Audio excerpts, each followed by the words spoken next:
All right, I think we're live here. Um Let me know if you guys can hear me all right cuz I'm just messing with the microphone here. Sorry I'm a couple minutes late. But no one's really used to me doing these live streams, so I feel like if no one shows up, that's fine, but if you do show up or if you are here right now, really appreciate you hanging out. As you can tell from the title here, I was just able to join the YouTube partner program. So I'm super pumped about that. Obviously, big thanks to all of you guys for supporting me for the last year, 2 years that I've, been on this platform. And I'm looking forward to getting going. And oh my God, Zach Milne, a friend of the channel, already sending me my first ever super chat. I really appreciate that, Zach. Thanks so much. Love your live show. Can't wait to catch the next one, but really appreciate that, man. You really didn't have to do that. But yeah, very happy to have Zach here. Everybody go follow him if you haven't already. Really good movie channel, great little talk show he's got going on there. But yeah, we've got a lot of movie news coming up, I guess, upcoming releases, talking about stuff that I've seen over the last week or so. Lot of apprehension around Indiana Jones 5. You can see the poster behind me. Big Indiana Jones fan, especially the first one. Raiders of the Lost Ark's my favorite movie of all time.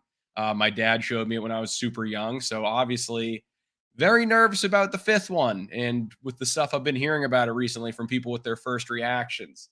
So seeing that Thursday night, a little worried, like I said, but we'll see how it goes from there. Saw let me think. What was it? No Hard Feelings last week. I think like last Monday or last Tuesday. Um Thought it was fine. I'm a big raunchy comedy fan. I don't think it went as far as some others in the genre that it was trying to imitate, but I thought it was fine. And it's good to have Jennifer Lawrence back. So, I was looking forward to seeing it, but it wasn't awful. It's a fine date movie. We'll just call it that. But I'm a sick puppy. I don't think it got as raunchy as I was hoping it did, but you know, let's see here. We got a question from Drew. Who's an actor you think should play you in a biopic? My choice would be Asa Butterfield to play me. He does have a good resemblance to me. Oh man, I mean, Drew, I think that there's a big difference between who I would want to play me and who I think would actually play me. Um God, I mean like when it comes resemblance wise, I don't really know. There was actually, when I was living in New York City for a while, had much shorter hair, bigger beard. Even though he's way taller than me, I think at the airport a couple times I got that I was Stephen Amell. People thought I was the Green Arrow guy from the CW series. I don't know if I agree with it. I'll take the compliment happily, but I don't know if we're talking not resemblance wise, then I'm always taking Jake Gyllenhaal. I just think he has incredible range, but I think him doing a movie about me, he'd probably get pretty bored with. So. And Drew, with another question here. What's your favorite James Mangold movie aside from Logan? It's tough because I do like a lot of his movies. Um, I think Ford versus Ferrari has to be the answer for me. I'm kind of a sucker for sports related movies like that anyway, especially when they have to do with cars. I love Rush 2 with Chris Hemsworth and Daniel Bruhl. But when it comes to Mangold's movies, I really think it has to be Ford versus Ferrari. Side note, even though this one hasn't come out, and I think it hasn't even been announced that he's doing this yet, but I'm very excited to hear that for the upcoming James Gunn DC universe, there's talks of him doing Swamp Thing, and it's going to be a legitimate horror movie. So I kind of want to see him strut his stuff in that project. That's by far, I think, for me personally, I know like Superman is an easy, it's an easy target and it's an easy one to just say people are looking forward to it. Swamp Thing for me is by far my most anticipated DC movie under the James Gunn umbrella. Um, so we'll see what happens there. But as of right now, to answer your question, though, I think Ford versus Ferrari. Although I see what you're saying there too. I really like 310 to Yuma as well. It's been a super long time since I watched Walk the Line, so it's not up there with my favorite of his, but it's definitely one that I kind of want to go back and rewatch. Also, since it's just I'm a massive Joaquin Phoenix fan, so you can never waste time watching a movie like that. But yeah, I just think he's one of the best. For a long time, I've thought he's one of the best directors currently working today. I think it's super exciting the way that he makes films. So I'm looking forward to seeing what he does next. And I really do hope that that becomes a true thing that he helms that upcoming Swamp Thing movie. But I'm trying to look at this list from my letterboxed here, wondering what you guys have been watching this week too. Um, like I said, I watched No Hard Feelings. For that, I watched Cold Pursuit for some reason, that Liam Neeson movie. It was like trying to be a little bit of Fargo, but also serious at the same time. I don't think it really worked. Almost kind of put me to sleep. Then I watched The Rundown with The Rock and Sean William Scott. Hadn't seen that in a long time. That's kind of a guilty pleasure movie. And I could talk on and on about early Rock movies where he like isn't big enough, where he always has to be the central character and a good guy. There can be some moral ambiguity there. I really think like Fast Five, him being the antagonist or anti-hero, whatever you want to call it. Um, that was like the peak of him in movies for me. And then it kind of changed to him being a megastar. Drew saying he saw John Wick 4 recently. It was phenomenal. Yeah, so I love John Wick 4. I think it was pretty close with Across the Spider-Verse, but I think John Wick 4 got the nod as my number one of the year so far. The fight scenes are just unbelievable, and I've been saying it again and again. It really feels like it's a video game in the best way possible. There's so many different mini bosses and different missions, side quests, like music to go along with those sections, fighting styles to go along with those sections, that it all just like feels so diverse, even though it still feels like one distinct part of the same massive endeavor. So I love that.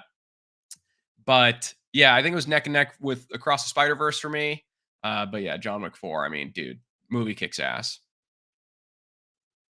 Who do you think is the worst Mission Impossible villain? I think the villain in Ghost Protocol. Yeah, Drew. I mean, since I can't even 100% think of who the villain is in Ghost Protocol, that might be the sign right there that they're probably the worst one. I mean, I'm gonna start rewatching all of them very soon, leading up to Mission Impossible: Dead Reckoning Part One. I think I'm watching that next Sunday, July 9th. I'm watching it. So I'm gonna cram them all in. I'm going away for the 4th of July week, so I'm gonna cram them all in then. So I'll be checking out what you just said. I'll be seeing that villain in Ghost Protocol and see if he's up to snuff or not. But I remember, okay, this was a long time ago, and I haven't seen it in a long time. I remember being unimpressed or just kind of underwhelmed with the villain in MI2. Now, like I said, I watched it a long time ago. I don't really remember that. I saw some like film bro post on Twitter not that long ago saying that like everybody hating on MI2 doesn't know what they're talking about, and that it's actually like one of the best of the series, and you don't know what you're talking about if you hate MI2. But um, I don't remember it that way. We'll see when I rewatch it. But yeah, I mean that's kind of something I'm looking for when I eventually start ranking all of these films out. Like Ghost Protocol villain, MI2 villain. We'll see what happens. But um, regardless, there's really not a bad Mission Impossible movie, even though the best ones have been coming later on, which make no sense. Like Cruise is just on his shit. I don't know how they keep getting better and better. I think I'll see what I think after this rewatch, but I really do think that Fallout, the last one they made, is the series at its best, which is absolutely crazy to think that, like, after, I don't know, what's it been going on for like 15 years, 20 years, and they gave us the best one yet in that last installment. He's just a madman. He keeps outdoing himself. I mean, we saw how he loves to outdo himself even in Maverick last year. So I'm really looking forward to that movie. Have you ever seen Superbad? I have seen Superbad. I've seen it multiple times. Whenever it's on TV, on cable, I will watch it. I will stop what I'm doing, sit there and watch it. It's an absolute classic. especially when I'm comparing it to something like what I was saying earlier with No Hard Feelings. Superbad is an absolutely goated raunchy comedy. One of the best. Have you seen Daredevil 2003 and Ghost Rider 1, both directed by Mark Steve Johnson? I actually did not know that they had the same director. And if so, what are your thoughts? So Daredevil 3 is another one I'm going to say that like it's been a long time since I saw that one. And granted, I am a Boston guy, right? So Ben Affleck, like he's always a friend in this house, especially when you look at his other stuff, The Town, Gone Baby Gone, Argo, that kind of stuff. Um, I think that I've decided that I love him a lot more behind the camera than in front, but still he puts out some pretty good movies.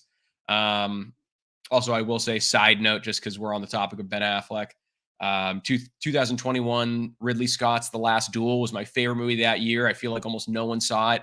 He's actually great in that, in a little weird, quirky acting role as a total douchebag Duke in that movie. Highly suggest you watch that if you haven't seen it.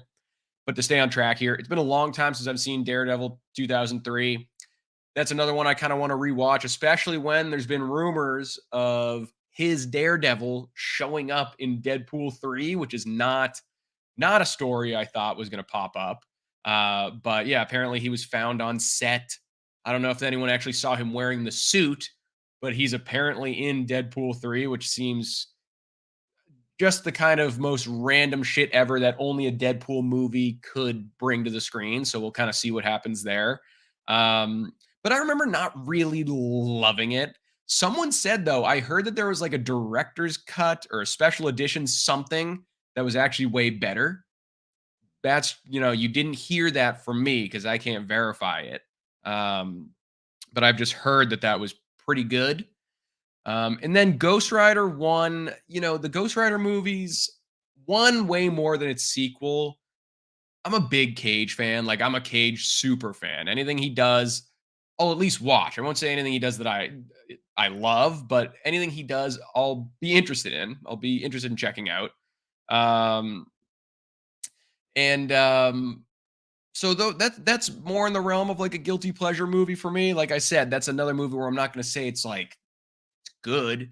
It did some cool stuff. Like I liked the visuals and like the prison breakout scene and that stuff worked for me. But like I said, I'm not going to say it's like necessarily a good movie. Would I love it if in Secret Wars or something absurd they brought Cage back? I mean, more Cage the better. So if that happens, you're not going to hear me complaining. Is Matthew Broderick better in Glory or Inspector Gadget? The answer will always be Inspector Gadget. Uh, obviously, I haven't seen that one in a long time either. But when I was a kid, loved Inspector Gadget. It didn't even really matter who was acting as him, to be perfectly honest, because he's got so much shit going on and gadgets and cool stuff that didn't even really matter. But I'm going with Inspector Gadget here. I don't care, unironically, over Glory. Drag me for that or don't, but I'm taking Inspector Gadget there. So I'm trying to look at some movies we've got coming down the pipeline here too. Obviously, next week is Indie Week. And then it like kind of slows down. That week of 4th of July, we've got Joyride, which is a movie that I don't even know what studio is putting that out, but they're really trying to get people to see it. Like, I've gotten like 20 emails for early screenings of that. And I've heard it's good. People have been saying that they like it, but I haven't gotten to see it yet. And then Insidious The Red Door comes out 4th of July week too. And I'll say this, those movies aren't ones that I particularly love. If you've hung around the channel at all, I am a big, big horror fan. Evil Dead, The Thing, The Shining, Hereditary, that kind of stuff. Insidious is one of those mainstream franchises that I never really found myself too obsessed with. Like, I have a buddy that I always go to horror movies with. He's kind of like my horror guy. And we both never really understood the hype around that. And this one's also directed by Patrick Wilson. I really do like Patrick Wilson as an actor. I don't know if he really has what I want to see as a director. I know he directed the last Conjuring movie too, and that movie was a little. So we'll see. Um, yeah, I don't know. That's just what I'm seeing coming up in the next 2 weeks. Ian Campbell saying, funny name for Jeremiah Johnson. Hey, look, if you want to come over at any point, I will watch Jeremiah Johnson with you. All right. That's open offer. It's the last I'm going to talk about it. I know it's not the last you're going to talk about it, but that's the last I'm going to talk about it. But it'll happen at some point. I promise. In the calendar year of 2023, maybe 2024. I don't know. Maybe I'll extend that, but we'll see. Looking after that, there's really not much until we get that crazy double feature week of Barbie and Oppenheimer. Those ones are going to be heavy hitters. I do think both of them are going to go back and forth with this big box office battle.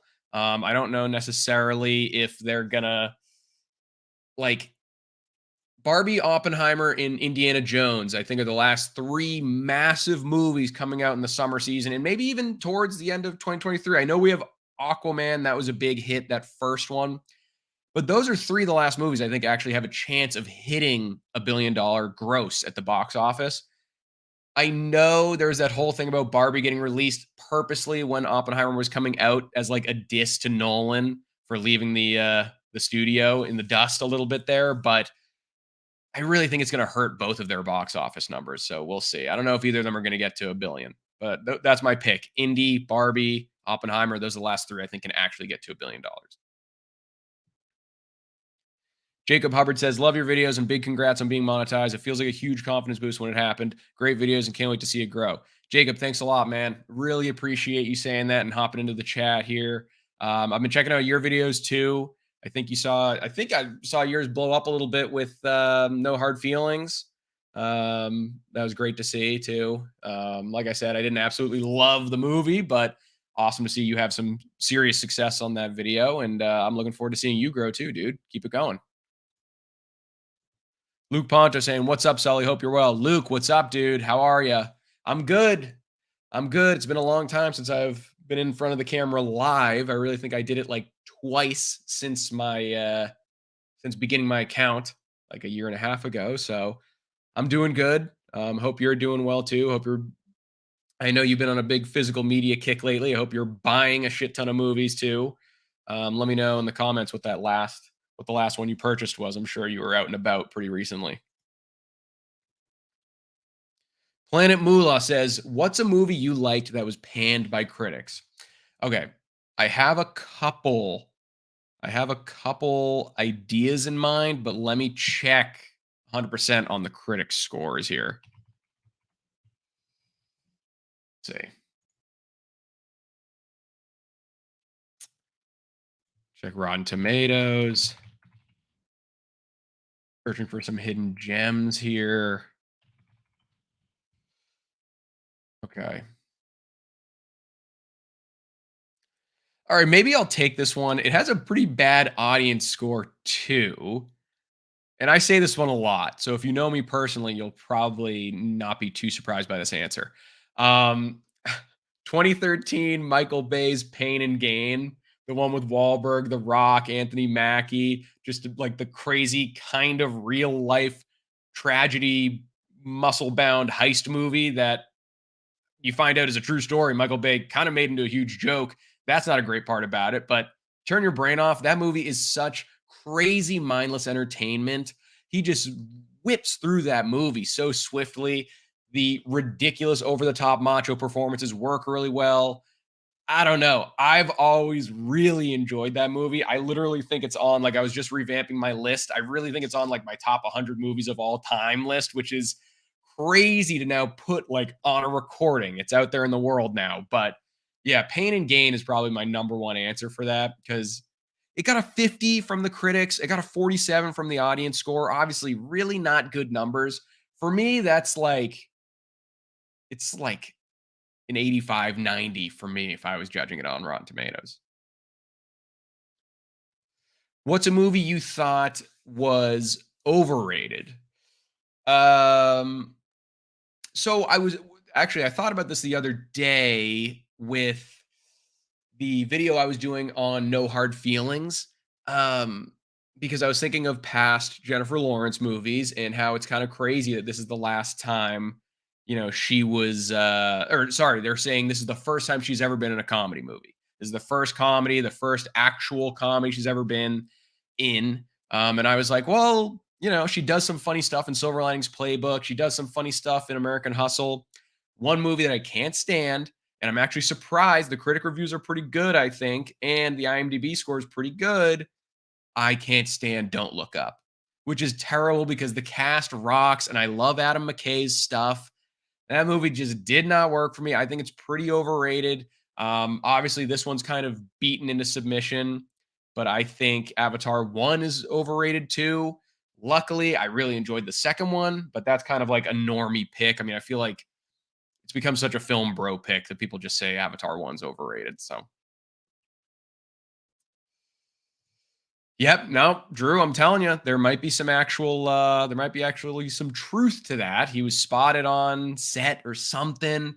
Who knows if it's going to be just a funny 1 second cameo? Who knows if he's actually going to be in his suit for everyone to see? But, you know, we'll uh we'll see what happens here.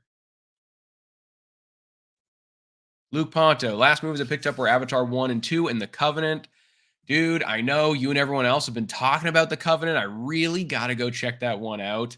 It was one of those things where it kind of came out in a weird in between time for me in the theater. I somehow missed it in cinemas and then I never got around to seeing it just because there's so many other big releases coming out. I think I was gonna like double feature Shazam, Fury of the Gods, and The Covenant.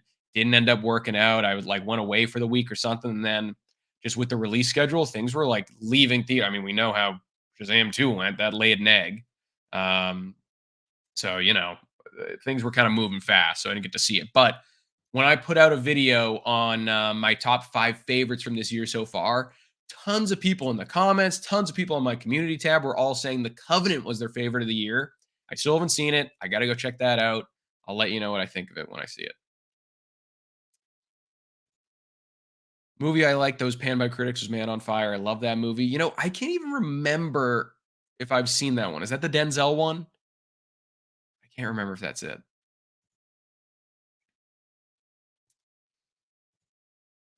Jeffrey Miller just stopping by to say I enjoy your reviews and especially your shorts. Jeff, thanks, dude. I really appreciate it. You and everyone here and everyone that follows that channel and checks out my shorts and my reviews, you're the reason I do this. I'm such a movie crazed maniac, and everyone in my actual life is probably very sick of me talking about movies and hearing me talk about movies all day, every day. So I really appreciate you saying that. A lot more to come. Did you see Triangle of Sadness and what did you think? I like Triangle of Sadness. I feel like when it first came out, a lot of people liked it. I feel like since then, people have been like turning on it a little bit. I don't know. Um, but I dug it. It was in my let me double check my letterbox. I'm pretty sure it was at like my number. If it wasn't at my number 10 spot of last year, I think it was at like 11 or 12. I gotta check that just for my own curiosity here. Let's see my stats for 2022. Did I have it on there? No, it was right there though. I think it was number 11. But yeah, I like Triangle Sadness. I like those kinds of like, you know, satire, allegory, dark comedy. I mean, come on. It was like a bunch of supermodels getting stuck on a deserted island and they can't do a single freaking thing for themselves. And so everybody that in society was viewed as like, you know, lesser than them had to take care of them and kind of show them what's what. I thought that was pretty funny. So I liked it. I know there's some people that kind of got sick of the whole shtick and thought it got old, especially during like the puke scene and stuff. But I dug it. Dakota Fanning is very underrated as an actress. I think I agree with that slightly. I actually think what is her What is her younger sister's name? I'm gonna forget what her younger sister's name is. She's gonna kill me. Elle Fanning. I actually think Elle Fanning is more underrated than Dakota Fanning. I mean, Dakota Fanning's been in the game for so long, right? I feel like she's probably like the same exact age as me, but like got famous when she was like 5. Um, she I think has put out some pretty or Elle Fanning, I think has put out some pretty good performances that I've liked. Like I really enjoyed Neon Demon from Nicholas Winding Refn. I know that some people are a little hit or miss on that movie, and I agree there are some parts of it I dislike, and it's over stylized. But I thought her performance was pretty subdued and interesting to watch. That was kind of a crazy movie, so I enjoyed that one a lot. Charlie says, "So what's the plan now with the channel?" I mean, nothing too different. I'm kind of, if people are interested in it, I'm probably going to do some more live streams just because I like that kind of stuff and just being able to have quick thoughts about movies, question and answer, all that kind of stuff. So if people are interested in that, I mean, let me know in the chat if you like the kind of live video and question and answer streams, and I'll do that stuff more often. But I mean, just chugging on like we have been, just movie reviews, tier lists, franchise rankings, But I mean, look, dude, I'm here to listen to any possible suggestion. If there's any type of movie video, or if you have an idea that you think would be cool to see on the channel and I haven't been doing it, I mean, let me know. So Spella says, "Congrats. I hope it's a good day." It's a good day, Spella. I'm feeling good. I mean, it's always a good day to talk movies. I appreciate the warm wishes from your side, and I hope to see you on more of these. Are you excited for the live action remake of Lilo and Stitch? I'm trying to think of. I mean, the answer is no, but I'm trying to think of what is such a wild casting for Stitch that would make it like a day one watch for me.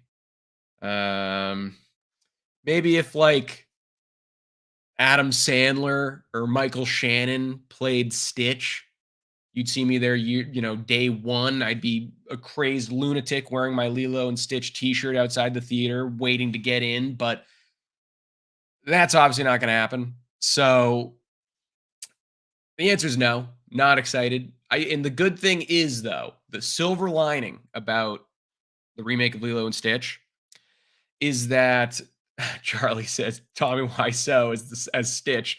I'd watch the shit out of that too. I think that'd be pretty good. But the good thing about the live action remake of Lilo and Stitch, and possibly the only good thing, is we know we've got that coming out. We know that Disney is doing Moana, which is a movie that just came out like 5 years ago, right? If that. The good news is they're running out of movies to remake. Like something's going to happen. There's going to be a colossal marketing shift for them pretty soon. Like they can't do remakes anymore. They're about to run out of their whole catalog. So we'll see there.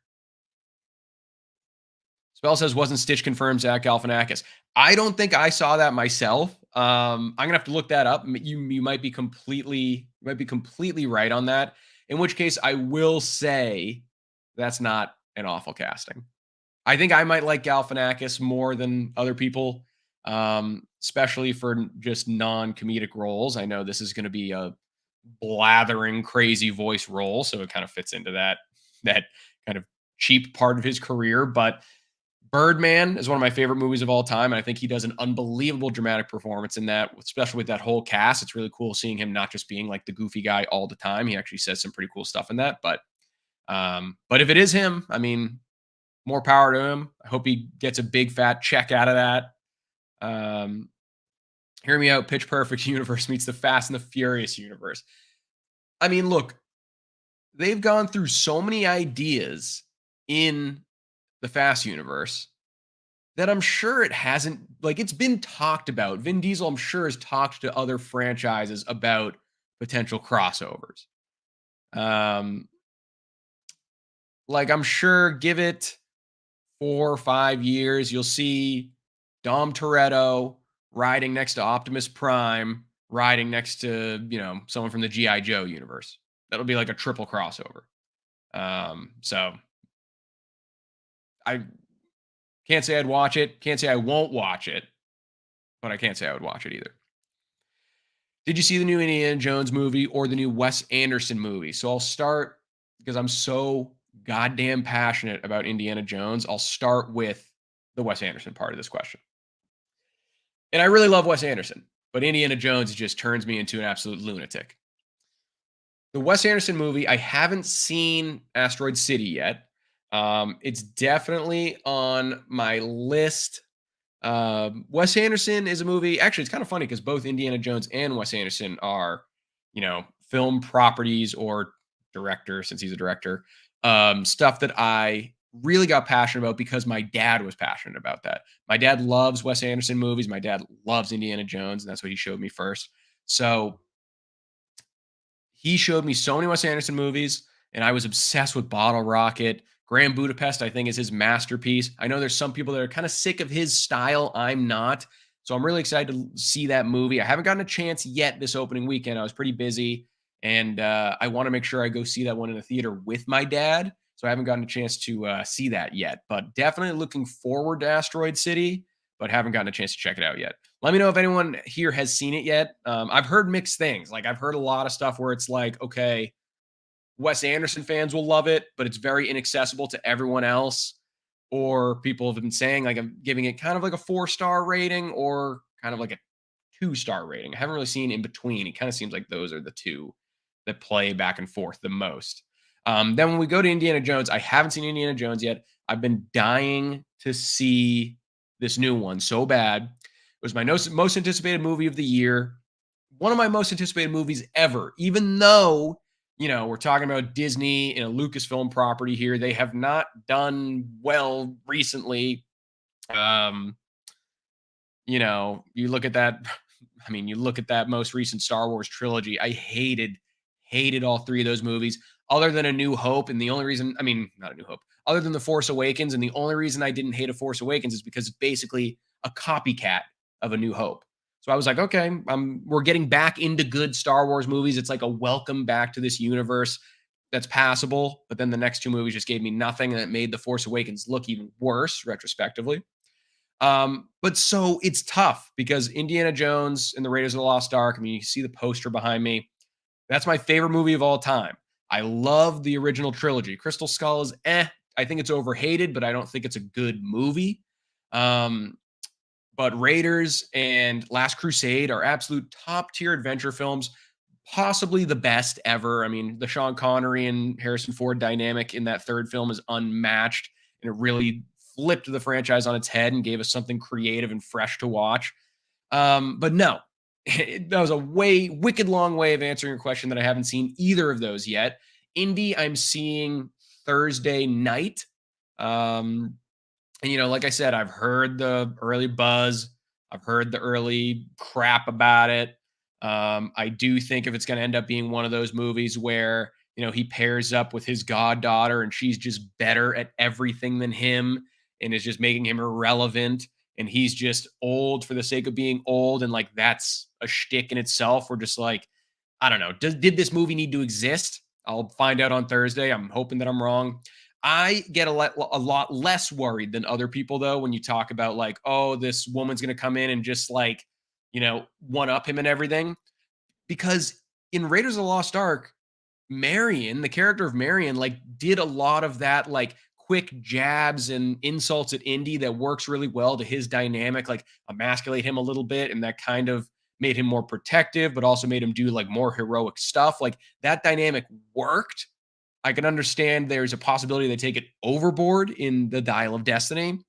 I'm also worried there's going to be time travel. I don't want that. But like I said, time will tell. What's your favorite Nick Cage movie? Dude.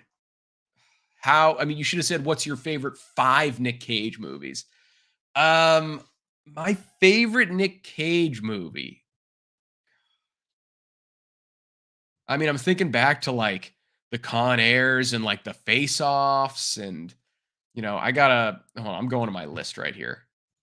I don't have a Cage list, but I have a list of like a lot of my favorite movies and just kind of seeing which ones pop up from Cage.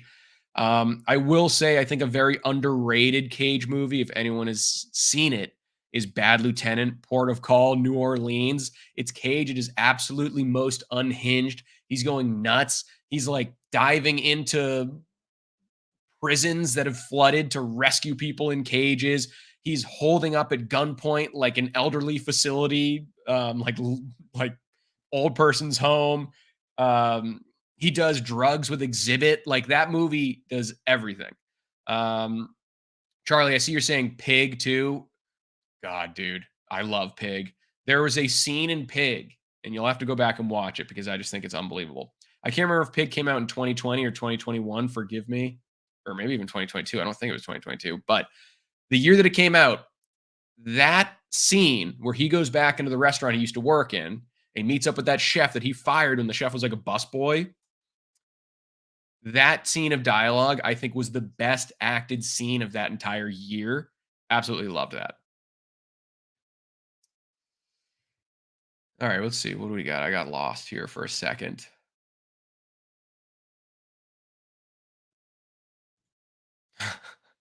I mean, hey, you might get what you want because we know now that he's actually coming back he's coming back into the Fast franchise. So, do I want that? Do I not want that? I don't know. I will say when it comes to post-credit scenes, kind of surprised that of all the ones we've gotten this year so far, the one with The Rock in Fast 10 is what pumped me up the most. Wasn't expecting that.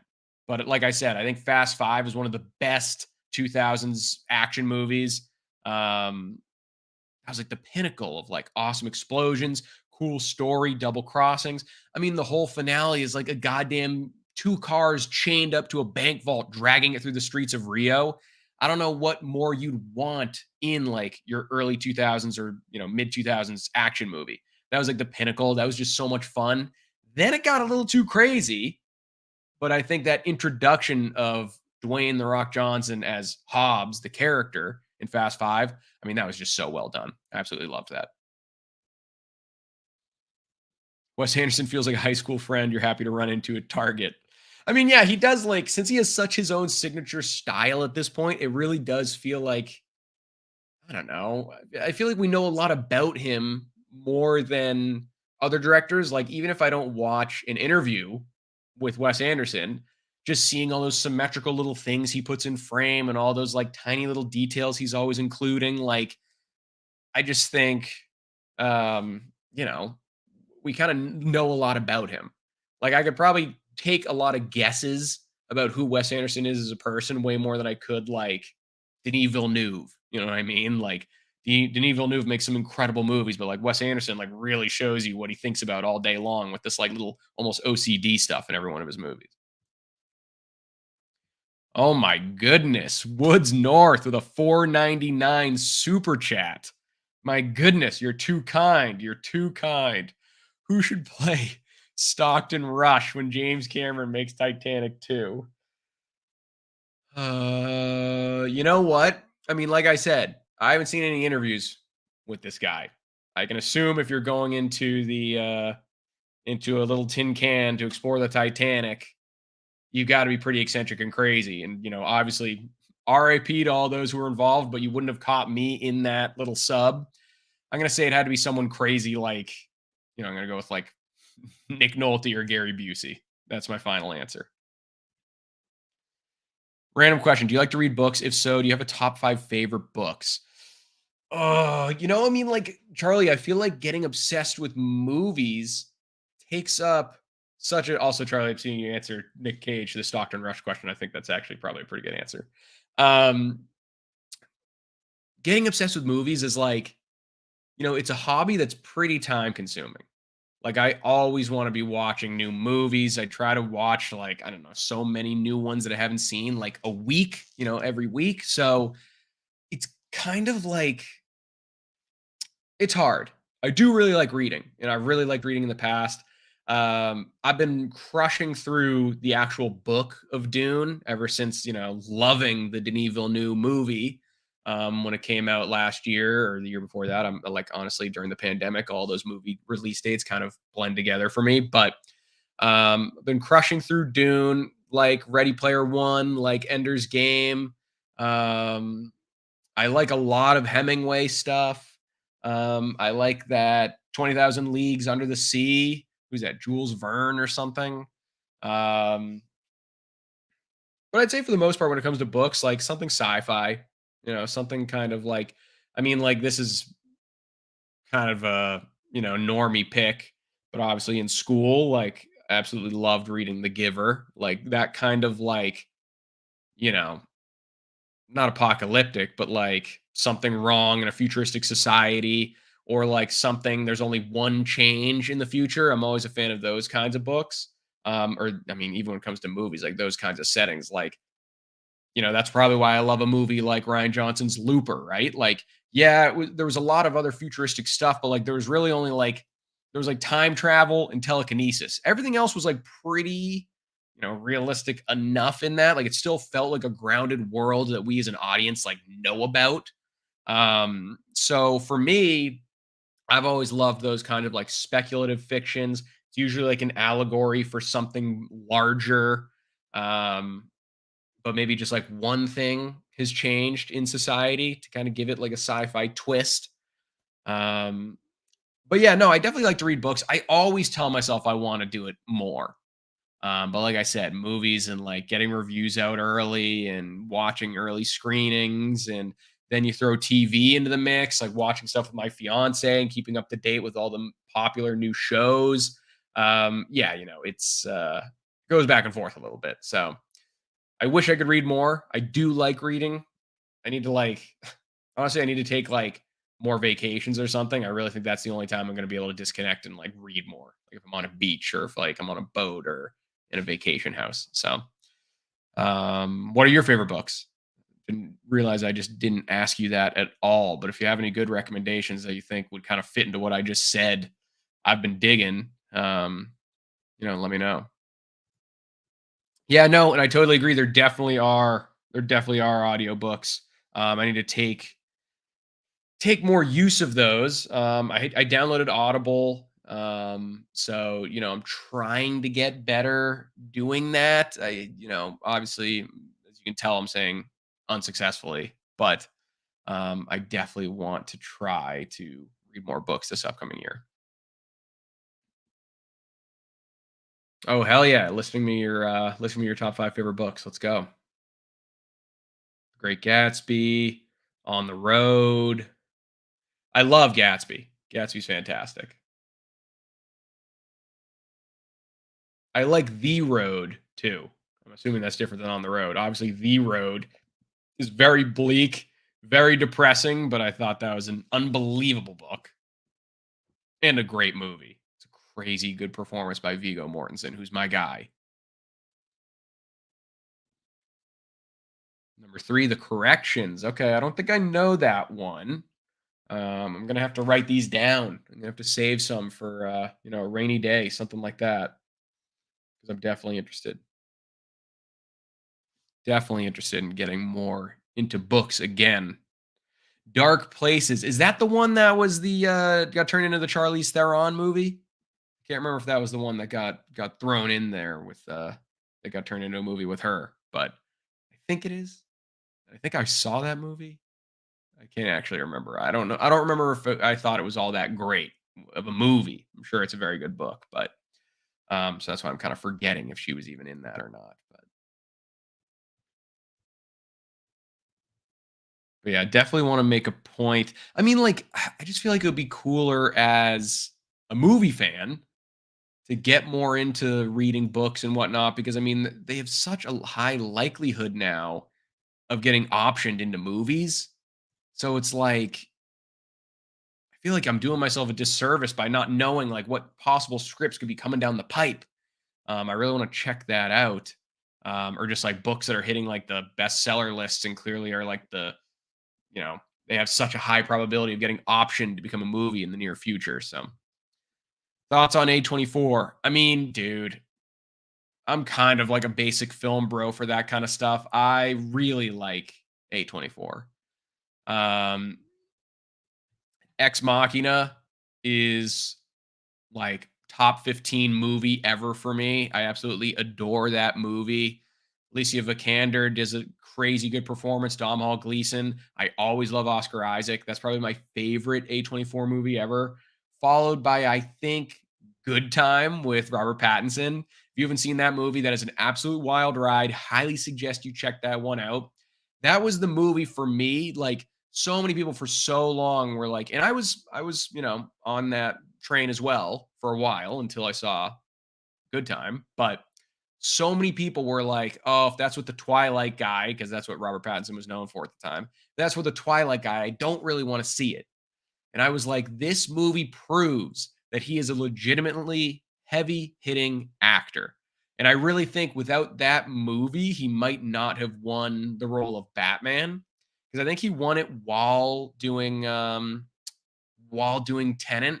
So like the general audience didn't know how he was going to do in Tenant. Obviously, he did a really nice job in Tenant, but I really think Good Time and seeing his range there won him the role of Batman because I think it was. I mean, Good Time is unbelievable, and I really like those A24 Safdie brothers movies that like pretty much all take place in a 24-hour period.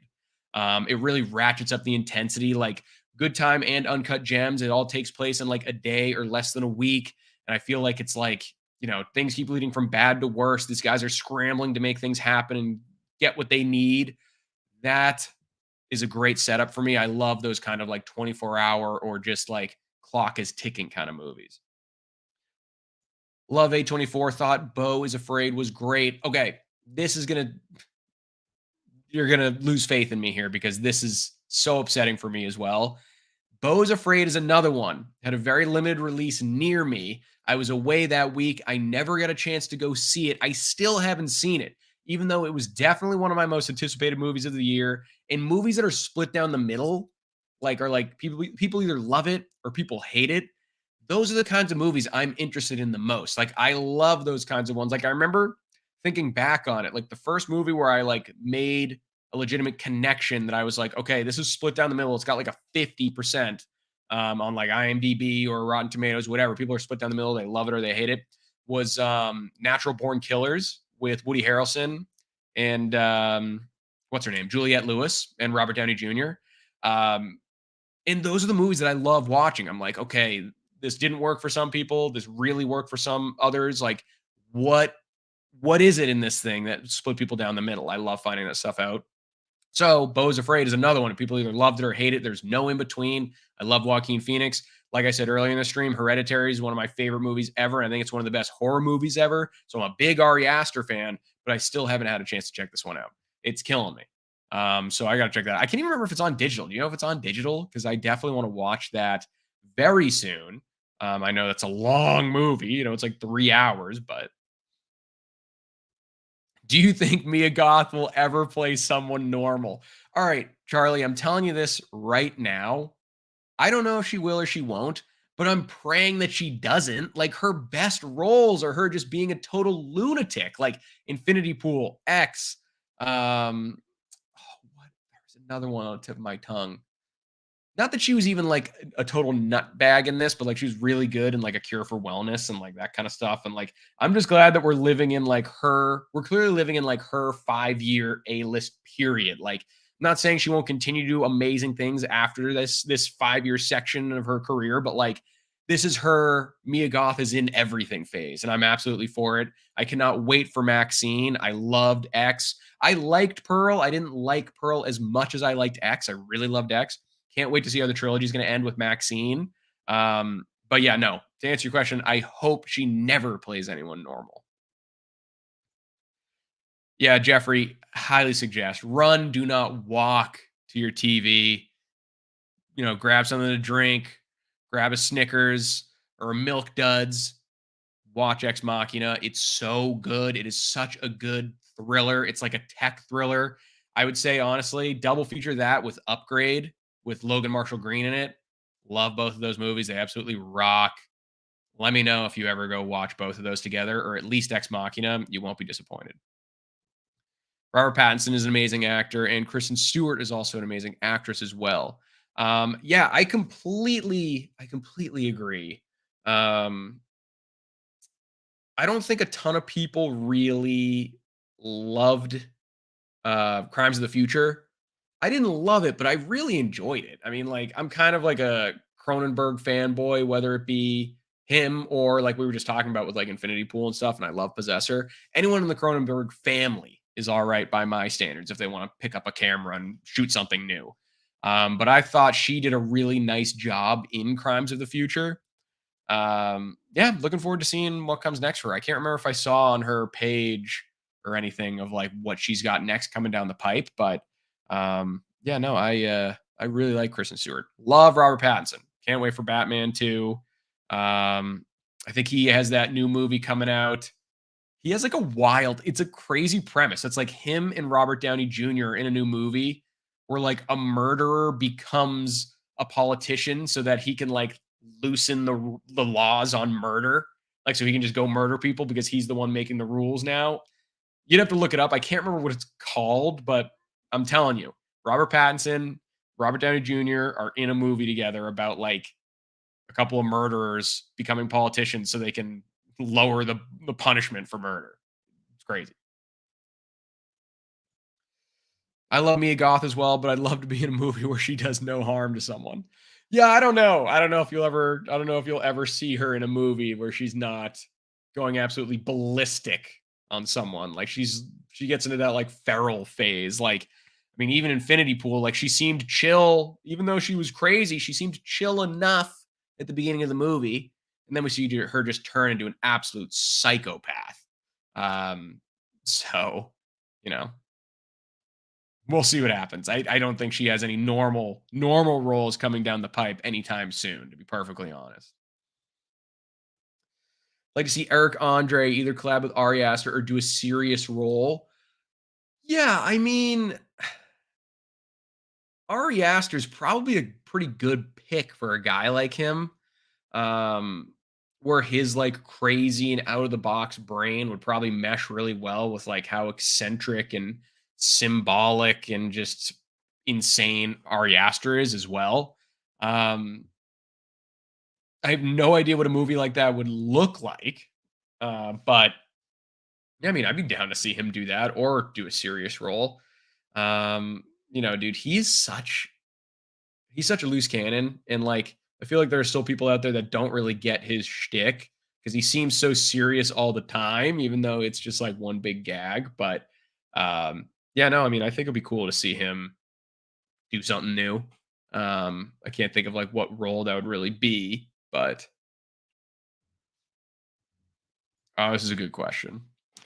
Was there ever a movie you watched with your parents that you automatically regretted? I remember I lied about the premise of Spring Breakers to my mom. So, because we brought it up earlier, I'm pretty sure the first time I saw Superbad was with my mother, which obviously, I mean, the entire premise of that is really not that enjoyable of one to be sitting next to your mom for. But me and my parents kind of have like much more of like a best friend relationship than anything else. Like, um, my parents are split up, so it's like one of those things where like I spent a lot of time with one parent at a time. So we just kind of like watched a ton of movies together and just like, and I love the relationship I have with them. So probably wasn't as weird as it could have been, but it was still probably wouldn't do that again. Um, I'm trying to think if there's another one. I know that my mom probably let me watch Ace Ventura like when I was like way too young. I know it's like PG-13, but like that movie kind of like pushes the envelope in a lot of different ways. I mean, like one of those opening scenes in the second one is he's like coming out of the rhino's butt, like, and I definitely wasn't old enough to be seeing that, but whatever. So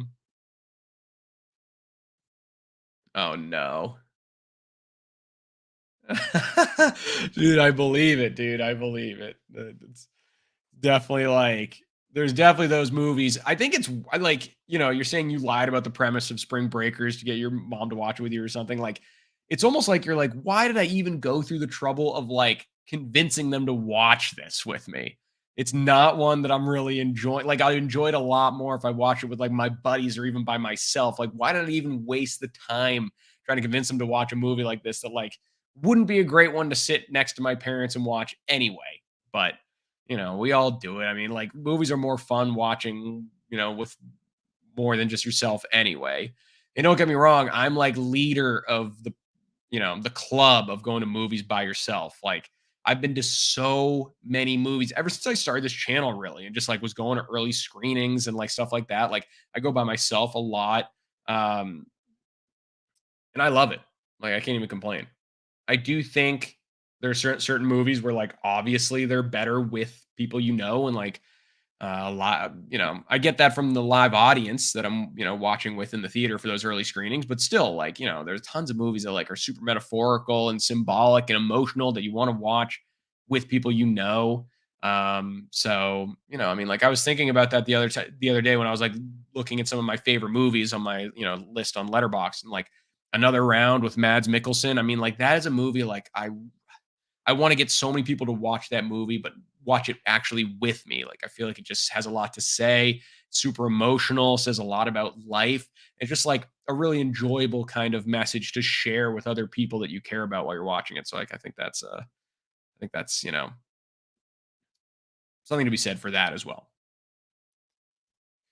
Did you like the new Jennifer Lawrence No Hard Feelings? So, I thought it was fine. I have a full review up for it on my channel that I put up, I think, a few days ago, 3 or 4 days ago. Saw it last Tuesday with my dad, which is actually kind of funny going back to what we were talking about with like watching raunchy comedies with your parents. But went to go see the one with my dad. There's definitely some laughs in it. We definitely had a good time with it. I just don't think with how it was marketed, we totally got everything we were promised. Like it was really, I mean, like you saw every poster, every commercial, every trailer, like it said like rated R. Like it really was emphasizing, like it was part of the marketing itself. Um, and I just don't think it was as raunchy as like, you look at like American Pie, Step Brothers, Super Bad, like Euro Trip, that kind of stuff. Like it didn't go as far as it could have to kind of go toe to toe with the genre it was trying to mimic and fit into. But I enjoyed it. I had more positive things to say about it than negative. Would make a good like date movie or like mindless comedy with your friends. Jennifer Lawrence, it's just great to have her back. I've always been a big fan of hers. Um, like I said earlier, like I love Silver Linings Playbook. I love American Hustle or her in American Hustle. Um, I like the Hunger Games movies, so it's good to have her back. I'm looking forward to seeing what else she does next. And I hope she does more actual comedy roles. I just think she's very naturally funny and has a lot of good natural comedic timing. So, be honest, do you sneak snacks into the theaters? This is a good question. I always sneak in M&Ms. So, okay, this is the thing.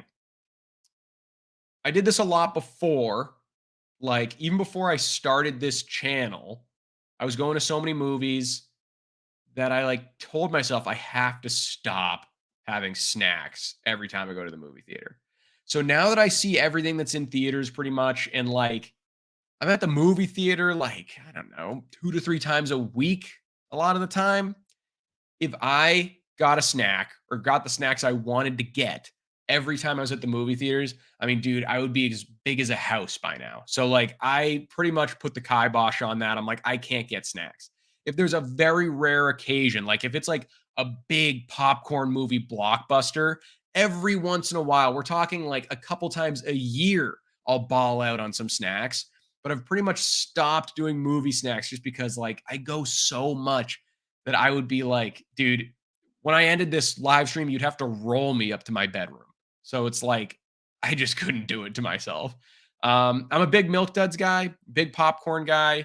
Used to love getting the massive soda. I've kind of sworn it off just because like I have such a sweet tooth and stuff already that just like kicking the soda was like something I had to do. But um, love Junior Mints. That's pretty much it for the candy. But um, yeah, So no, don't sneak snacks into the theaters. If I was if I was eating snacks all the time, like I mean, dude, I have no problem sneaking them in. There was like a time in college where like me and a couple buddies like snuck in like a 10-course McDonald's meal into the theater, and it was incredible. Watching a movie in the theater while mowing down on some McDonald's was absolutely fantastic. I think it was like Alien Covenant or Get Out. It was one of those two I know is a horror movie, and it was a phenomenal experience being able to have a Big Mac while watching a movie in the theater. No Hard Feelings is a movie FX will show in a year from now. I would argue in less than a year from now. You're right, though. It does just kind of like have that vibe where like it's not so insanely raunchy, it can't be on TV, but it's also not so tame that they're not going to put it on there. Like, people are going to see that it's kind of like a comedy with that kind of topic and vibe to it that they're going to want to watch it on basic cable. So, like, I think you're totally spot on that that movie's going to be on FX. I don't know if you answered this, but what are you most looking forward to next month movie wise? Okay. I'm going to pull up my calendar here because I know there's a couple things coming out on Netflix I'm looking forward to, I think, too. But I did talk about this already that I'm a massive Indiana Jones guy.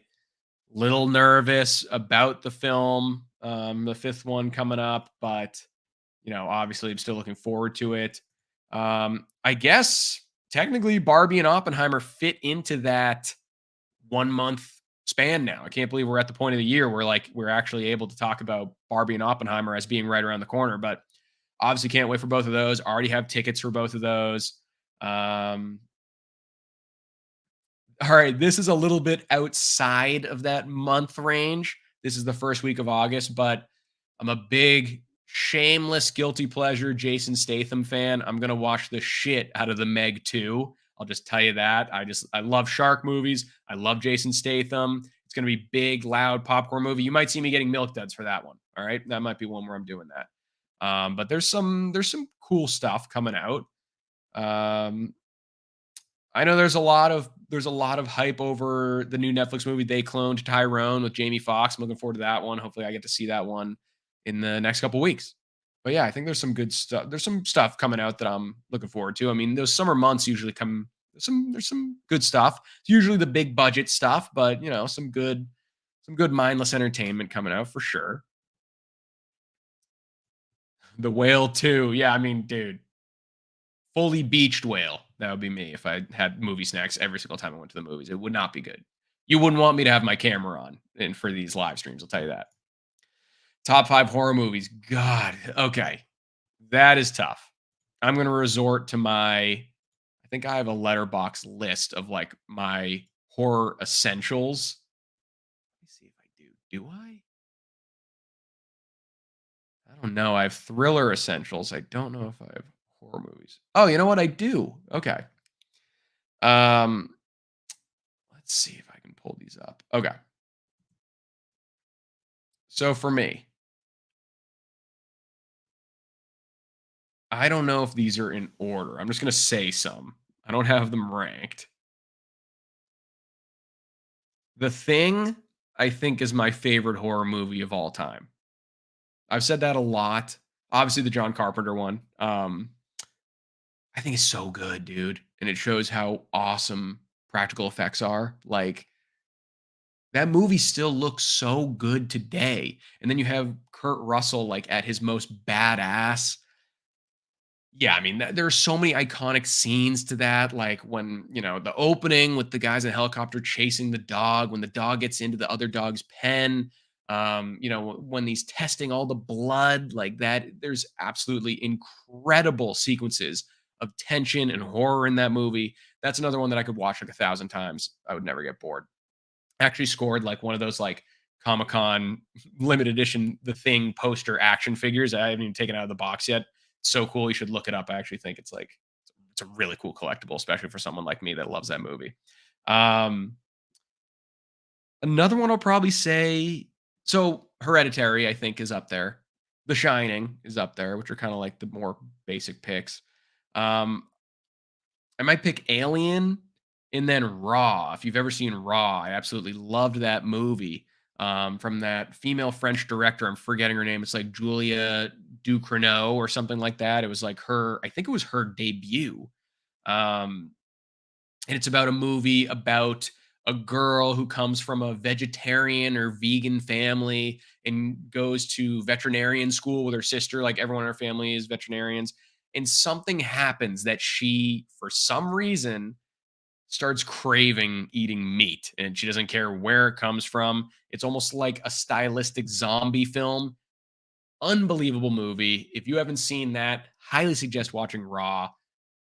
You won't stop talking about it and you won't stop suggesting it to other people after you watch Raw. It's an awesome movie. I really, really, really love that one.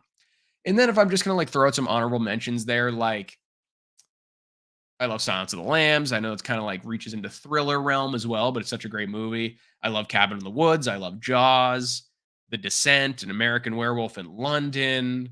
Some of those Friday the 13th movies. Sinister scared the absolute shit out of me the first time I saw it. Like, I feel like I'd seen such better horror movies, but something about Sinister was like one of the only movies that ever had a lasting effect on me where I actually felt like I was scared. Like, that doesn't happen to me. I'm usually like, I watch them for fun. And I'm like, okay, whatever. That was a great movie, but like, I'm not terrified or don't have any lasting effects. Sinister scared the shit out of me for some reason. I don't really know why. It kind of is like Hannibal. It kind of has that. Yeah, it's like a college. It's like a foreign college version of Hannibal. Um, I think that that's probably the best way of explaining it. I won't say anything else just because I don't want to give anything away, but I do think it kind of is like that. And I think you would dig it if you're a Silence of the Lambs or Hannibal fan. I also love the Hannibal TV series with Mads Mikkelsen. That like second season of that show was absolutely incredible. I heard that that actually might come back. I don't know if there's any truth to that, um, but yeah, I think Raw, dude, that is an unbelievable horror movie. One of the best I've seen in my entire life. So, fun fact: you can stay the night at Buffalo Bill's house. I did not know that. I think I knew that you could stay at like the Amityville Horror House or something like that. I don't know if I knew that about Buffalo Bill's house. Um, there was always something that I've been interested in though. Like, I don't think I can do it myself just because like it has to be scary as shit. And it's not horror movie related, but there's always something I see online. Like every Halloween season, there's like a house in like some random state where a guy says if you can survive the night there, he'll give you like 50 grand. Like apparently it's such a crazy haunted house that like people are begging to get out after a couple hours. Like I said, not movie related, but like I gotta look up some footage of that or something because it seems wild if it's true. Like if people can't stay in there for 50 G's, I mean, like, I don't know, put headphones on or try to go to sleep or something. I mean, just distract yourself. But clearly there's something more to that because that it sounds crazy. But I do not think that I knew that you could go stay at at Buffalo Bill's house. I'm not surprised. Like I'm sure that'd be a pretty interesting attraction. I don't know what kind of crowd you're getting there if you're, someone that's interested in sleeping at Buffalo Bill's house, but I mean actually kind of cool. I know it's not Buffalo Bill's house and like it's a lot less like I don't know, probably like gruesome in there. Um but I think I'm taking a trip later this summer to Colorado, and I'm gonna stay at like the Shining Overlook Hotel. And I think it's called like the Stanley Hotel. I know it's not actually called the Overlook, but it was the hotel used in the movie with Jack Nicholson and Kubrick and all them, Shelley Duvall. And like I said, Shining's one of my top 5 favorite horror movies. So I'm super looking forward to staying at the Overlook Hotel. They're actually doing some really cool stuff too. Like you get to go to events and you get to check out like tours. They do like the movie tour and bring you around and show you some cool Shining stuff and like the miniatures of the hedge maze and all that kind of stuff. So I'm looking forward to that. Yeah, dude, I'm telling you, the house. I'm sure it looks like a lawsuit waiting to happen.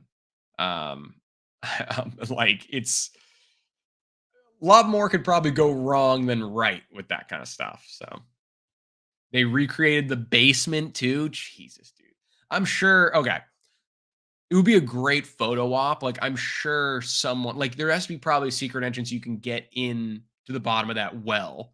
Like, who wouldn't want to, if you're in that Buffalo Bill house already, who wouldn't want to have a picture of them looking up from that well? I mean, that's just like a great photo op. Yeah, I'll try to remember. I mean, I'm sure it'll be at the top of my mind, kind of like memorializing to always remember that experience because it's going to be a really cool one. Um, I'll definitely want to create a vlog. I don't know if you saw it. I did a vlog last August of my full trip to Hawaii because I did like the Kahlua Ranch stuff where it's like the Kahlua Ranch had like, what was it, like 60 different movies filmed on that lot. So you got to see like some stuff from Jurassic Park, Jurassic World, um, 51st Dates, Kong Skull Island. Can't remember what else, but there's a ton more there. Stuff from Lost, and I used to love Lost, watching that growing up. But so yeah, I might have to do another kind of like movie related vlog when I go to the Overlook Hotel. I mean, I think it's like that'd be really cool potential to do a video there, especially because like I don't know, they say some spooky stuff actually happens there. I'm sure it's just part of the marketing, part of the way they get suckers like me to show up. But who knows? We'll see. Maybe I'll see some. I'll see like Jack Nicholson in a tux from a photo of like 1922 or whenever the hell that photo is in The Shining at the end of the movie that he like appears in. Thoughts on Kick Ass 2? I thought it was wasted potential. You know, I liked it. I didn't love it. I think I agree with you that it's wasted potential. And I don't even know if it was a movie that really had to exist. I remember really enjoying the first Kick Ass. And I mean, he's been a hot topic in this live chat. So, you know, goes with no surprise saying that Nick Cage was a big part of the reason why I really enjoyed that first Kick-Ass movie. His movie is Big Daddy and Hit Girl, Chloe Grace Moretz. I mean, though they had a great dynamic. Um, so I thought Kick-Ass 1 was really entertaining, a lot of fun, cool action, funny dialogue. I agree. I think Kick-Ass 2 had some wasted potential in it, especially because I don't think I got like some parts were cool, but I don't think I got enough out of Jim Carrey being in that movie. And like you have Jim Carrey in a movie like that, like I feel like you should give him like as much screen time as you possibly can. I remember they didn't. They like killed him off like I don't know, halfway through the movie or something like that, right? Um so I wish we got more of him in that movie, but yeah, I mean, it's just another one of those sequels where like yeah, I was entertained enough, but the first one is definitely massively superior. Watch you be in a black and white photo in a suit from the 1920s. Dude, I mean, it's possible, I mean, like if that place is as scary as they advertise it on the brochure, and you should check out the website. The website for it is actually really cool. Just seeing like the stuff they've done to like commemorate the movie being filmed there and like all the spooky stuff they've got going on now. Um, who knows? Who knows? Anything can happen. But yeah, I'm really looking forward to go there. Thought it was so weird that they made Hit Girl kiss the main dude. It felt like a brother and sister relationship to me. Yeah, I think there's a lot of stuff where there's kind of unnecessary forced romance and like, when it works, it's great. I mean, like Raiders of the Lost Ark, it's a good example of like there being like a pretty solid kind of like romance, but they're kind of at each other's throats kind of dynamic in that movie. Um, I think there's a lot of forced romance stuff in recent movies now. I will say, I think a good example of one where they strayed away from that and thought they did a really good job with it is if you saw the new Dungeons and Dragons movie, which is a movie I loved this year. I thought that was an awesome movie. But Chris Pine and Michelle Rodriguez are the two main characters, and it was like total brother sister, back and forth, butting heads type of relationship the entire movie. There was never a hint of romance in the air or anything like that. She played a badass. He played like the meek lute playing bard. Like I thought that relationship worked really well. And I think that's something that Hollywood should kind of carry over into the future of like these big budget projects. Also, I think D&D is going to go down as like an underrated hit because calling it underrated because everyone that saw it really liked it, but that's going to be a movie that kills it on streaming. Just because it's like, oh, you missed this one at the theater. Well, don't miss it on Netflix. And, unfortunately, that doesn't add to the box office gross. I really wish it did better, but I think it broke even at the very least, which is good. But I worry that we won't get a sequel there because I think it has potential. I love playing D&D. I have for the past few years. I wonder if we would get a sequel. I would love it for it to be like an anthology series, like a new cast, a new campaign every movie. Don't know if we're going to get that now because it didn't really do too well at the box office, but I saw it like 2 or 3 times. I had a blast with that movie. I like D&D for sure. Yeah, dude, I thought it was such an awesome it was like a 90s early 2000s throwback adventure movie The visuals looked cool. Some of it looked wonky, but it fit the tone. It was funny. The characters are fun. I mean, like I've said from the start, everything in that movie was just like how I want my big budget fantasy adventure movies to be. Like it has like fun dialogue, interesting combat scenarios, and like a world you actually want to keep spending time in. Like you can't really ask for more than that for like keep yourself entertained for like an hour 45 or however long it was. So I had a blast with it. I hope they make more of them. I don't know if they will, but really hope that they do. Did you see Elemental? No, I did not see Elemental yet. I was going to go to the early screening. I think it was like on a week where I'd seen like three other movies already, and I think I was just gassed. I think it was like the week that I was like away and then saw Extraction 2 and saw something else. I can't remember. I'm blanking on it, but no, I didn't see it yet. I did see though, kind of crazy that what is it? It was like the lowest first week box office haul for Pixar ever, like in the history of the company or something like that. And they've been putting out movies a long time and they haven't been this popular like since their existence. So it's like, wow, there wasn't a movie before this one that they came out with that did worse than Elemental. That's like pretty crazy when you put the context behind it. So no, I haven't seen it. I'm not expecting it to be bad. It just seems like for some reason people weren't really interested in it, but I've heard good things. I'm definitely going to check it out. Looks like a you know, cute movie. Um Looks like the animation's pretty cool. I do know though that like people were definitely calling out the comparisons there of like it costs like $100 million more than Across the Spider Verse or something, and it definitely does not look more impressive than Across the Spider Verse. So that's kind of interesting to think about. But yeah, no, I don't know. I got nothing against it. I'm definitely gonna go check it out. I'm kind of just deferring to my friends and the people I trust on the review platforms that have seen it before me, and it seems like they dig it for the most part. But you know,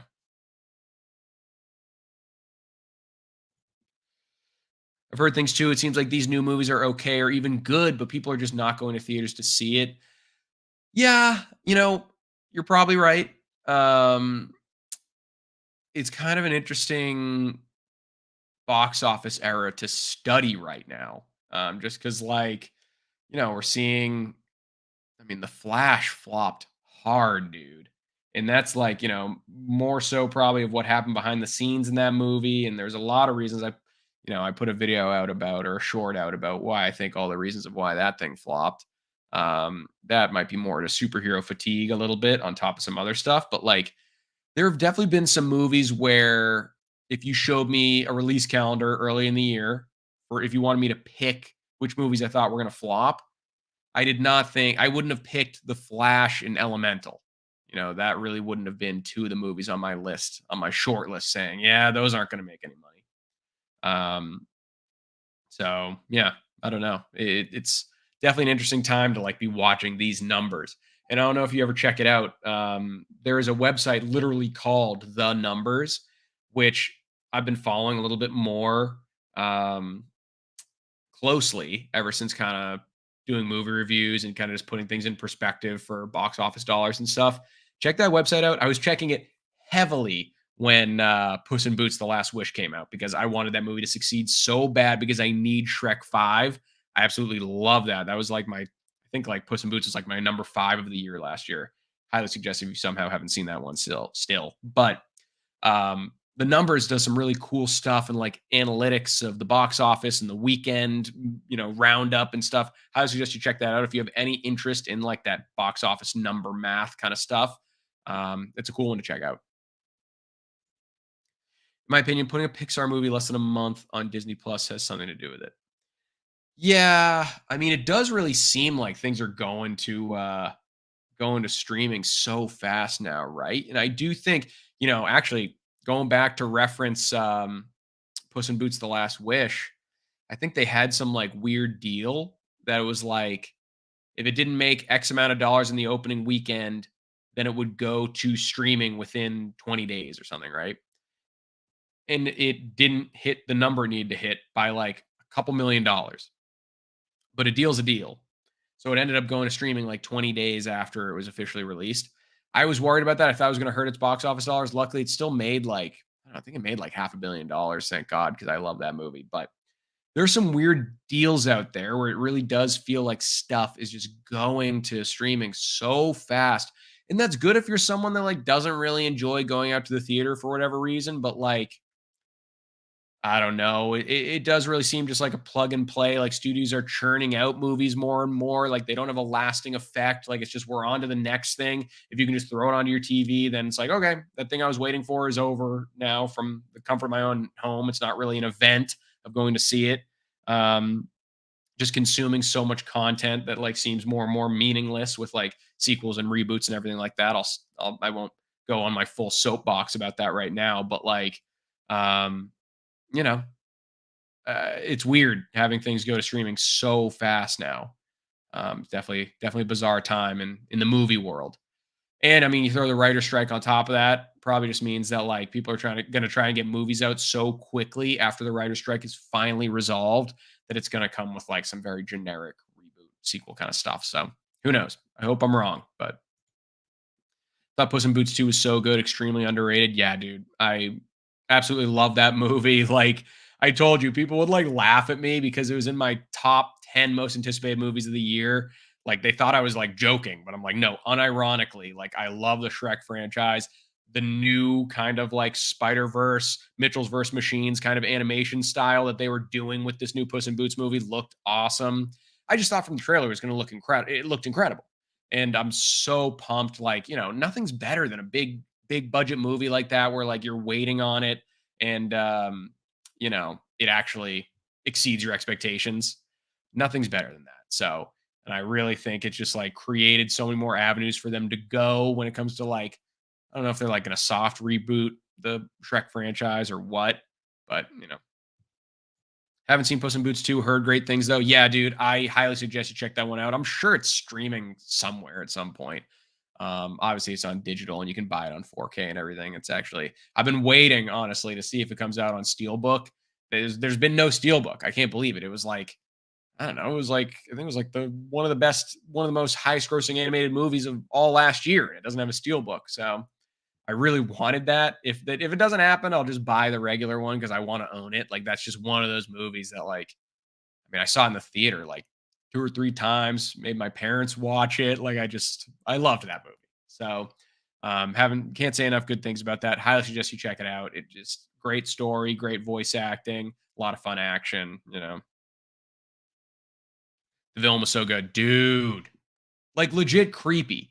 Like there are kids next to me in the theater that I'm like, these guys must be scared shitless right now. Like, good luck getting these kids going to sleep after seeing the big bad wolf, who we found out is like, way more ominous as the movie went on. So yeah, no, that was like a goated. I mean, DreamWorks really puts out some cool villains in the past.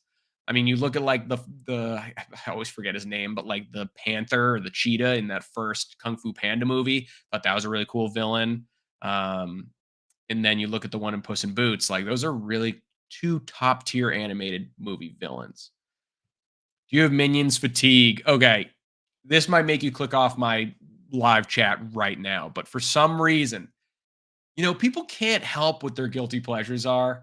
I've always eaten up everything the minions do. Like I can't help myself. I don't know, dude. I don't know. Sure, it says something about me, but like I've never like everybody I know is like, okay, like I enjoy Despicable Me, but like I want one without the minions because like I can't stand them anymore. Like I love those little yellow shitheads. Like I can't handle myself. Whatever. I like what I like. Okay, sue me. Don't actually though. Do you have any pets? Yes. Dude, if you've ever watched any of my like long form movie reviews, that little intro cartoon animation I have where it's like it starts out as like me walking down the halls of the Terminator and then it switches to me watching the movie on the couch. I have a dog next to me that's modeled after my actual dog in real life, Paisley. I have a 3-year old, or I guess 3.5 now, female yellow lab named Paisley. She is the best. Absolutely love her. There's no rhyme or reason. There's a lot of videos I have where she'll be right on that couch cushion in camera. There's definitely a lot of reviews where she is there, probably 50% of them. I get a kick out of it when I have her sleeping back there. She's like a total trooper about me repeating myself and filming my videos and hearing the same thing over and over again. She's just can't be bothered as long as she's treated well, like literal treats, which she is. So absolutely love having a dog. It honestly, during the pandemic, kept me honest with my responsibilities. Like, there would have been days in a row where I wouldn't have even thought about going outside or leaving my house if I didn't have the dog with me. Like, it's just like waking up every day and knowing that this thing is like counting on you and like you're responsible for it to like eat, go to the bathroom, get exercise, whatever. Like, it just like puts things in perspective and gets you like way more energized to get out and do some stuff.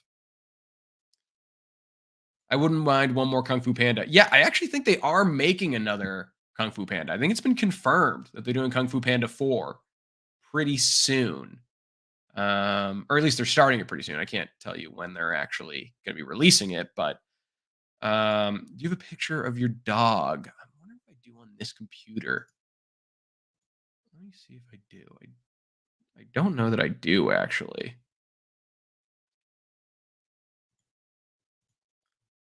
I don't think I do, since I use like my PC here, like just for like my YouTube stuff, and like I have a Mac for my laptop and an iPad and stuff like that. Most of that stuff's all like kept on my phone and stuff. Next time, I promise. Next stream I do, which hopefully I'm gonna try. Maybe I'll start doing these like once a month if you guys like them. I mean, it seems like a couple of you guys are sticking around and like want to talk, which is cool. I'm super pumped about that. So maybe I'll start doing these like once a month or something, but I promise next time I'll come prepared with a picture of my dog. I can definitely do that. She's the best. She's very photogenic, way more photogenic than I am. So yeah, I will make sure next time to do that. It's an action item. That's a Sully Streams action item for next time we do a live stream. But also, like I said, if you check out, I'm trying to think of a specific one where she's hanging out in the background. I don't know. Some of my, I don't think the Flash one. I think maybe I did a horror movie review for like the Outwaters early in the year. I think she's in the background chilling there.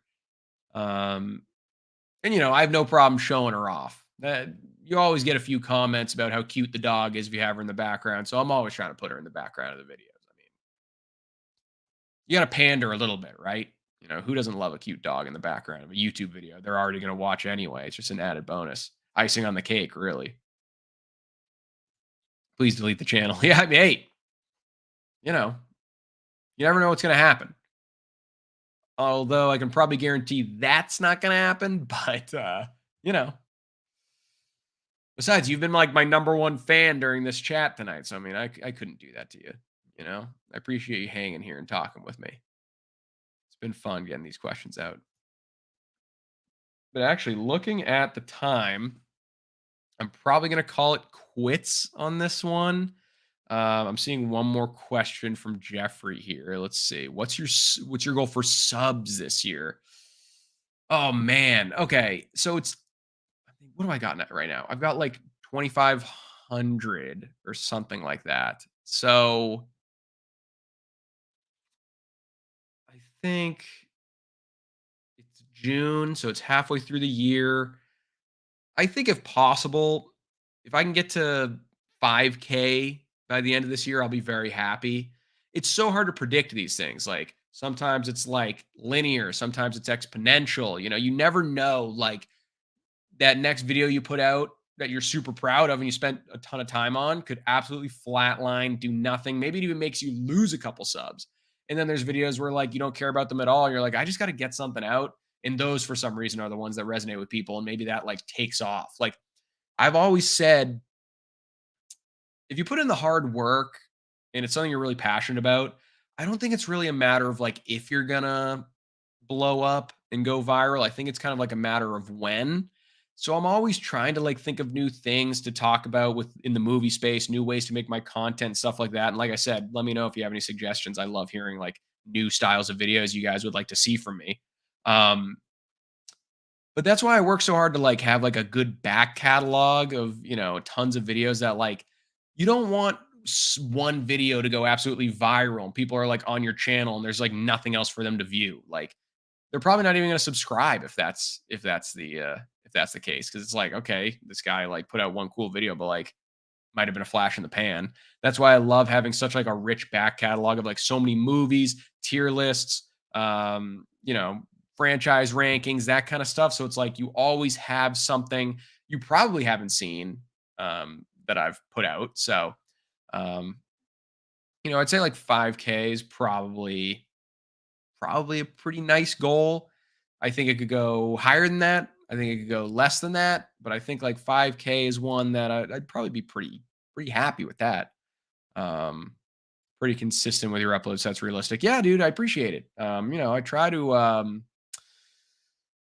what I put out whatever else on top of that as like the icing on the cake, but like I try to at the very least do like 1 to 2 movie reviews every week, you know, from like I'm so lucky that I get the opportunity to see some stuff early and I'm in like the good graces of like a lot of the streaming platforms. Like I get early access to like Netflix and Hulu and Apple, I think. Um, so I like try to get at least like 1 or 2 new reviews out every week just so you guys have like something to watch and kind of like know what I think about stuff that's coming up or coming into theaters.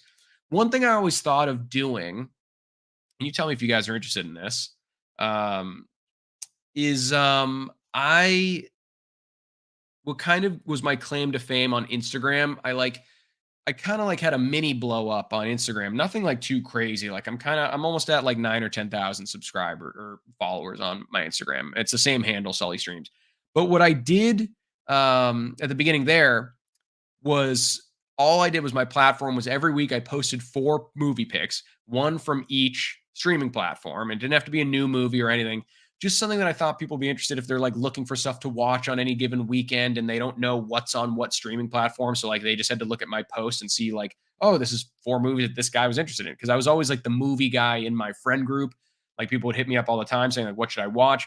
And this was peak pandemic. So like people were just stuck in their houses and were like watching probably more stuff than they've ever watched in their entire lives, like in a short period of time. So I was wondering if I should translate that to YouTube. Like maybe I do like a weekly short or like a weekly quick video, just being like, if you're looking for stuff to watch this week, like here's a pick for every streaming service. Here's what I rate it. Here's what it's about. Like sayonara, send you on your way. Just short and sweet. So that's like something I've thought of maybe bringing over to the YouTube channel as well. Like I said, I really only did it on Instagram, and it seemed like people dug it and resonated with people. So that's something I'm thinking about doing. I have no idea if it would click, on this different social media, but who knows? Were you also an actor before, or did you just enjoy movies? So it really depends on like your idea, like your threshold of what being an actor means. Did I act and stuff? Like, yes, like nothing you would have seen, anything like that. Like I never made it to that level, but like I my junior year of college or the summer junior year. Well, when I was in college in general, I was taking acting classes and I just liked it. I also just felt like it would help. It would just be like great skills to have in my everyday life anyway, in general.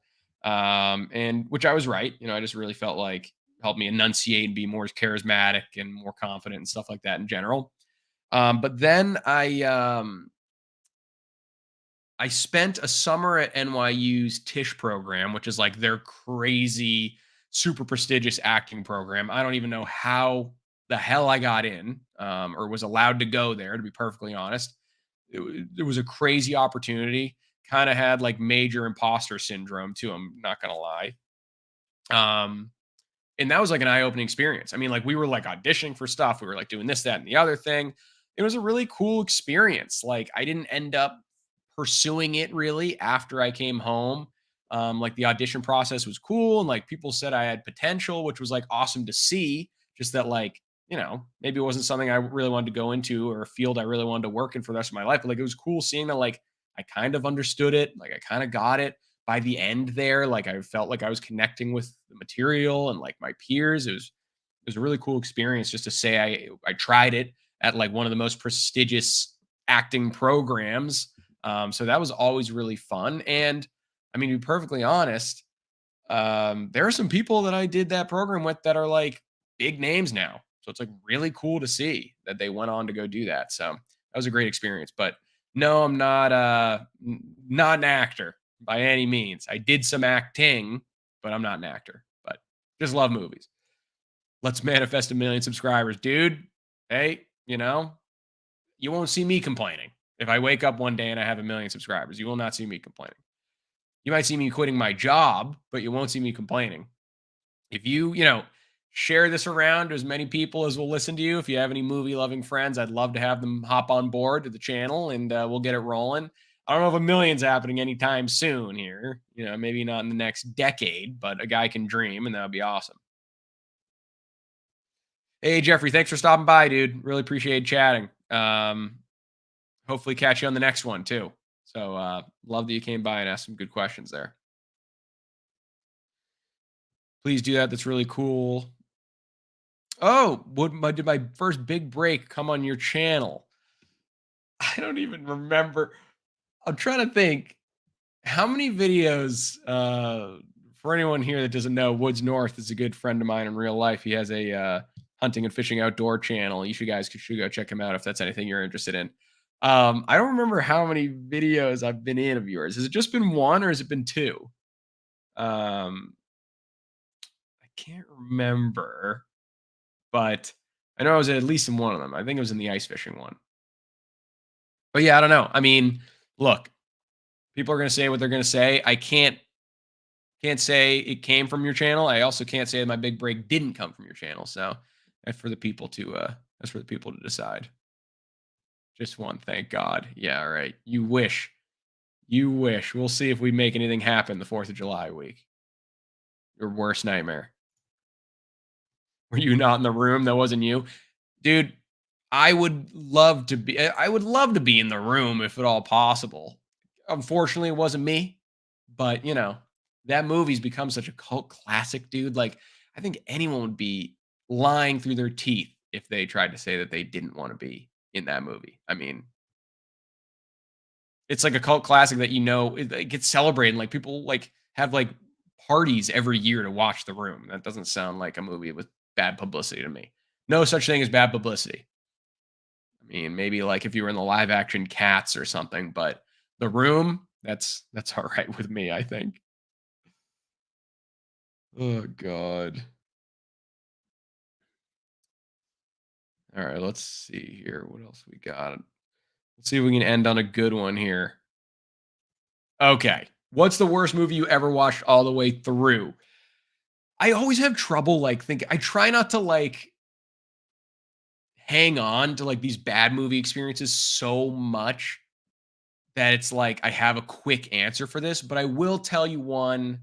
So I can't think of one that was like the super most memorable one I've had in years. I can tell you there was a movie this year on Netflix that me and my fiance watched early, and me and her both were looking at each other the entire time, like checking the runtime every 5 minutes, waiting for it to be over. One of the worst movie I've seen in so long. It didn't have music in it, which made it feel awkward. All the jokes were dated, and the two stars were never even in the same room together. So it really they had no chemistry. That Netflix movie with Reese Witherspoon and Ashton Kutcher. What is it called? It's called Your Place or Mine. That's what it's called. It is currently sitting at my worst movie of the year so far on my Letterboxd rankings. Even the Winnie the Pooh horror movie is above it. I hated that movie. Another thing I'll just think of that's recent, just because I was thinking of it, happened I think the year before that, was that Patrick Wilson movie, and which stinks that I'm saying this because I love Patrick Wilson, but I mean I think he's been in a couple recent stinkers. I don't know if he changed agents or he needs to change his agent, but Moonfall, dude, that Roland Emmerich movie, disaster moon blowing up movie, it was so bad to the point that I couldn't even enjoy it as a good bad movie. That one was just that killed me, dude. I was in the theater, my eyes are rolling out of my head. At least for that Ashton Kutcher and Reese Witherspoon movie, I got to do it from the comfort of my own home. I could just angrily go to bed after it ended. But like, dude, Moonfall in a theater, I was like, I was losing my shit. I'm not gonna lie. Like it was that was one of the worst movie going experiences. Not because it was like bad, like a theater experience, but it was just like, God, that movie, dude. It was like I can't even revisit it properly. Like you hear me, I'm like stammering right now. I can't even like form a cohesive thought just because it like it made my brain scrambled eggs. I forgot they were in a movie together, dude. I mean, look, I want to forget that they were in that movie together. It's just like, I mean, like if you know the premise of the movie, it's like they're in like they're like friends and then end up becoming in like a long distance relationship and like they have this like will they won't they thing. But like since all of the conversations and all the scenes that are together are like them FaceTiming, like there's just no chemistry. Like they're not on set together, they're not in the same room together. It's just so disjointed. It's terrible. It is terrible. I will be shocked, and I know we still have half the year left. I will be shocked if I have a movie that ranks lower than that at the end of the year. I usually give movies 20 minutes and then I turn them off if they're terrible. I can't make it all the way through. Yeah, dude, I don't know if I'm in the minority there, if it's just like my toxic trait, if I'm like a glutton for punishment. I like ever since I was young, like I've never started a movie that I don't finish. Like I've never walked out of a film in the theater. I've never shut one off just because I'm not into it. Like I don't know what it is about me. Like I'm such a completionist. Like even thinking about like achievements and like 100% stuff and speed running and like video games. Like it's just kind of like my OCD completionist attitude. Like I don't start films without finishing them. Which obviously sometimes is more of a bad idea than a good idea. But you know, most Ashton Kutcher movies aren't very good. Yeah, they're usually not very good. I'm trying to think of like what his best one was. It's a good Ashton Kutcher movie. I literally am blanking. Um, I gotta Google this. Like, there has to be one that I like kind of dug.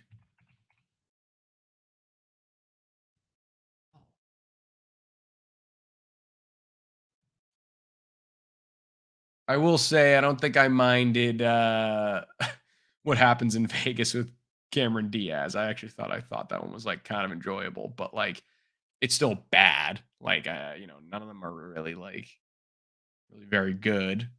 I know people like whether it's ironically or not. I know people like Dude, Where's My Car? I've actually never seen that one, but yeah, no, he does not have a great filmography.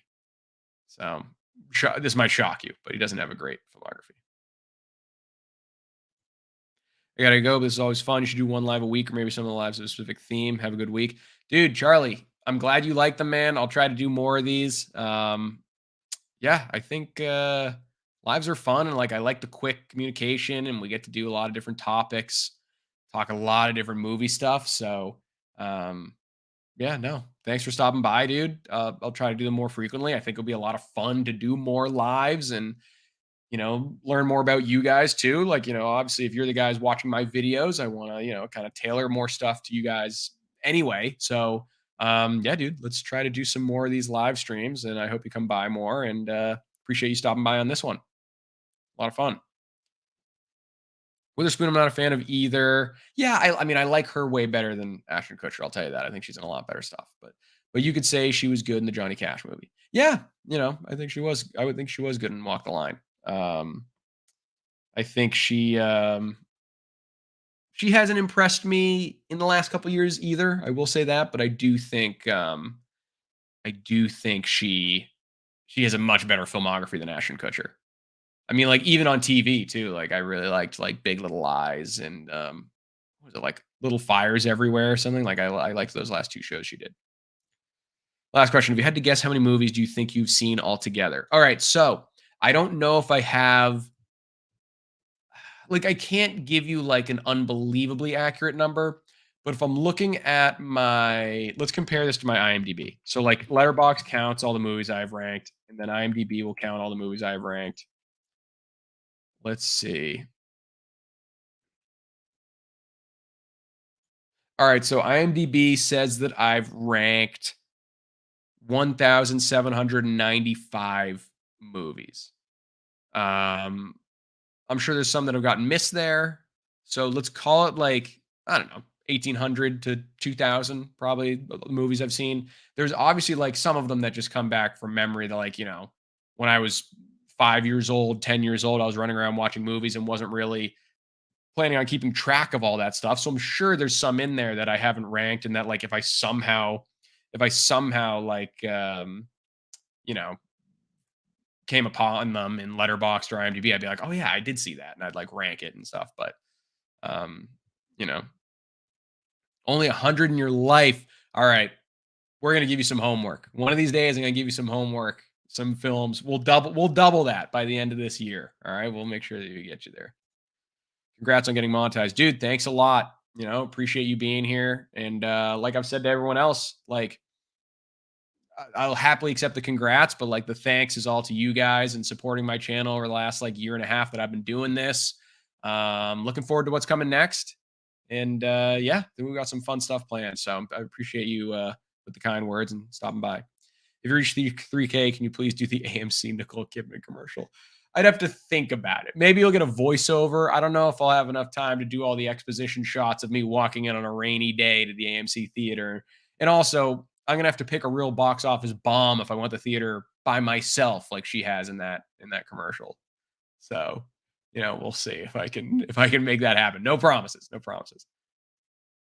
What's my next YouTube goal? So I was telling some guys earlier, I'm hoping to hit like my next milestone, I think, is like, I don't know, 5K by the end of the year. I think that's doable.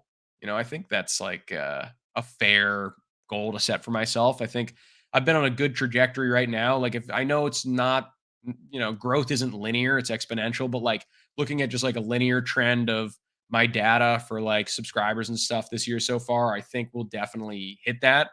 If I just continue at the trajectory I'm on right now. But who knows? Maybe it might end up a little lower than that. Maybe it ends up a little higher than that. But yeah, I think 5K is probably like my next. I mean, like, you know what it is. It's like those next milestones. It's like 1,000 whenever you get monetized, 5,000, 10,000, and then from there it goes to like 25, 50, 100, those kinds of like milestones. But like as of right now, I think I'm looking forward to like five by the end of the year. I think I'll be a happy man. And like I said, I think if you follow the trends of what the data is looking like right now, I think we'll hit that.